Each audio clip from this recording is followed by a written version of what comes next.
అందరికీ praise the lord. ఈ ఉదయకాల సమయం దేవుడు నీకు ఇస్తున్న వాగ్దానము లూకా సువార్త 1వ అధ్యాయము 37వ వచనం.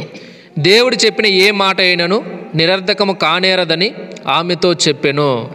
ఇక్కడ దేవుడు చెప్పిన ఏ మాట కూడా నిరర్ధకము కాదు, అంటే దేవుడు చెప్పిన ఏ మాట కూడా జరగకుండా పోదు, ప్రతిదీ కూడా ఖచ్చితంగా జరుగుతుంది అని ఈ వాక్యం స్పష్టంగా అయితే చెప్తుందన్నమాట. అలాగే ఇక్కడ 6వ నెలలో గాబ్రియేలు దేవదూత గలిలయలోని నజరేతు అనే ఊరిలో వచ్చాడనమాట. అక్కడికి వచ్చి దావీదు వంశస్థుడైన యోసేపును ఒక పురుషునికి ప్రదానము చేయబడిన కన్యక యొద్దకు దేవుని చేత పంపబడ్డాడనమాట. దేవదూత అంటే గాబ్రియేలు దేవదూత అనమాట. ఎందుకు అంటే కన్యకగా ఉన్న మరియా ఉంది కదా, ఆమె దగ్గరికి దేవదూత పంపబడి దేవుడు ఒక వర్తమానాన్ని పంపించినాడనమాట. ఏమనంటే మరియా వచ్చి వాళ్ళ ఇంట్లో ఉంటుందన్నమాట, అంటే రూమ్లో ఉంటుంది.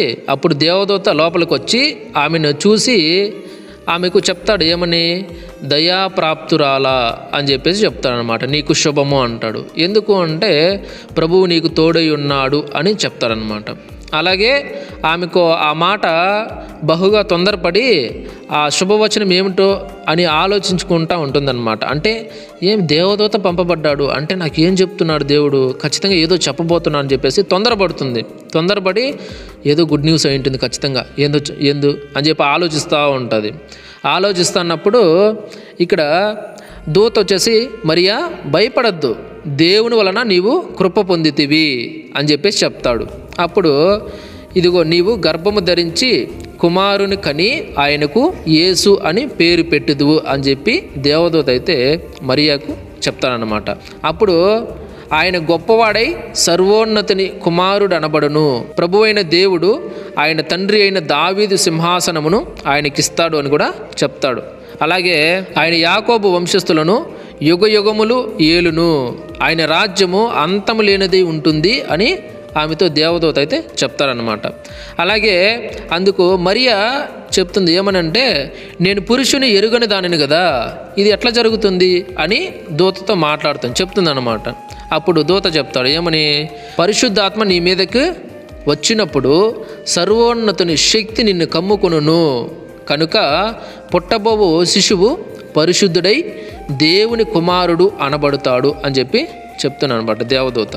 అలాగే దేవదూత చెప్తాడు ఏమనంటే, నీ బంధువురాలు ఎలిజబెత్ కూడా తన వృద్ధాప్యమందు ఒక కుమారుని గర్భము ధరించి ఉన్నది అని చెప్పి చెప్తాడు. ఎందుకంటే కన్ఫర్మేషన్ కోసం, అంటే ఆయమ్మ మరియా వచ్చేసి నమ్మాలి కదా, కాబట్టి కన్ఫర్మేషన్ కొరకు నీ బంధువురాలు ఎలిజబెత్ ఉంది కదా, ఆమె వృద్ధాప్యం అంటే ముసలిది అయిపోయింది, ఆ సమయంలో దేవుడు ఆమె గర్భాన్ని తెరిచాడు, కుమారుణ్ణి ఇచ్చాడు అని చెప్పి ఆమె ఇప్పుడు ప్రజెంట్ 6వ నెల జరుగుతుంది అని చెప్పేసి చెప్తానమాట. అప్పుడు మరియా నమ్ముతుంది ఈ మాటల్ని. అప్పుడు డౌట్ పడతా ఉంటుంది, ప్లస్ నమ్ముతూ ఉంటుంది, అంటే సగం ఉంటుంది. అప్పుడు అందుకు దేవదూత చెప్తారు ఏమనంటే, దేవుడు చెప్పిన ఏ మాట అయినను నిరర్ధకము కానేరదని ఆమెతో చెప్పును, అంటే మరియాతో చెప్పాడు అట్లని.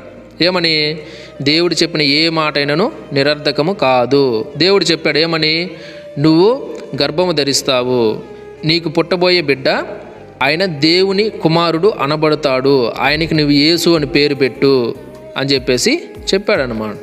కాబట్టి ఇక్కడ అందుకు ఆమె డౌట్ పడుతుంటే అందుకు దేవుడు చెప్తాడు, నువ్వు డౌట్ పడాల్సిన పని లేదు, ఖచ్చితంగా దేవుడు చెప్పిన ఏ మాట కూడా నిరర్ధకము కాదు. నేను దేవుని సముఖంలో నుండి దేవుడు ఈ వార్త చెప్పిరా అని చెప్తే నేను భూమి మీదకి వచ్చి నీకు ఈ వార్త చెప్తున్నాను, కాబట్టి దేవుడు చెప్పాడు కాబట్టి ఖచ్చితంగా జరుగుతుంది అని కన్ఫర్మేషన్ కోసం మరలా చెప్తారనమాట.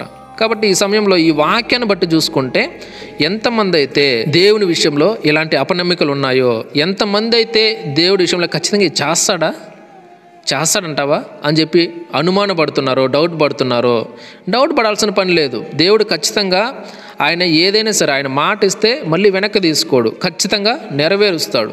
అలాగే మనము వాక్యంలో చూసుకుంటే దేవునికి అసాధ్యమైనది ఏది లేదు అని లేఖనం సెలవిస్తుంది కదా, ఆ లేఖనాన్ని బట్టి దేవునికి అసాధ్యమైనది ఏది కూడా ఉండదు.